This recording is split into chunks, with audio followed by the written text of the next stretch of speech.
Hi, this is Judge Dodell. We've been talking for the last period of time on insurance claims. I was a specialist in insurance, property, and casualty for at least 40 years.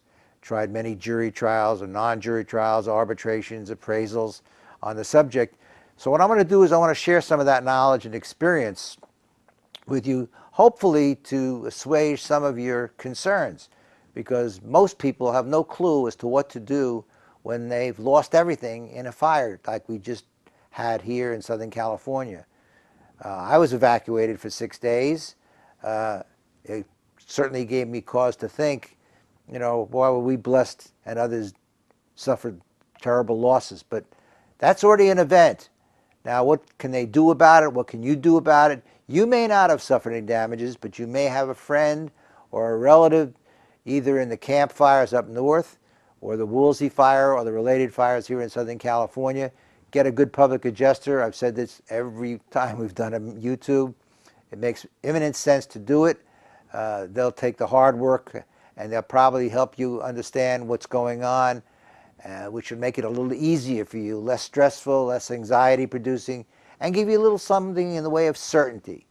You may be inconvenienced, but at the end of the day, if you do it right, you should be made whole. That's the purpose of insurance. So we're going to talk about fraud.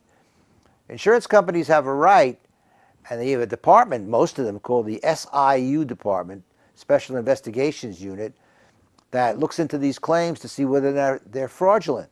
What does it mean to be fraudulent? Well, if you started a fire and made a claim, that would be fraudulent. Not a problem with these fires. These are naturally created, non-man caused. Well, I suppose they are man-caused, but they're cases that don't involve your doing anything to create the damages. But the most fraud is exaggeration. Exaggeration of your claim will result in no payment of any kind. It basically results in what's called the rescission of the insurance contract, which means you get nothing. They'll send you back your premium, but you get nothing. I'll give you a couple of quick examples. I had a client who basically burned down his own building. He was a dentist, as a matter of fact. This goes back probably 20 years because he wanted to sell the building. And so only the building is insured. The land is not insured. Your land is not insured. So what he did is he had a guy go in and set a fire. The guy was an idiot. He died in the fire. This is the case, if you were listening to some of our shows, it was called a poof. You stood in the doorway, poured all the gasoline, lit a match, and the building went up with him. And they found a check in his house from my client. And so they paid him by check, which was amazing.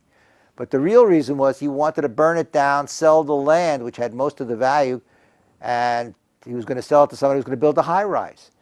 That was one. We had another case where the guy claimed he had a fabulous Persian rug underneath the coffee table in the living room. Well, guess what? That rug was never there. Later it was determined that he had it, and it was in his Paris home. He had multiple homes. And we actually went to trial on that case where the insurance company claimed you lied when you said it was underneath the cocktail table. No claim, whatever. Fortunately, we won that case, but the judge didn't like my client, and he took the whole verdict away. It was $1,550,000. I'll never forget it.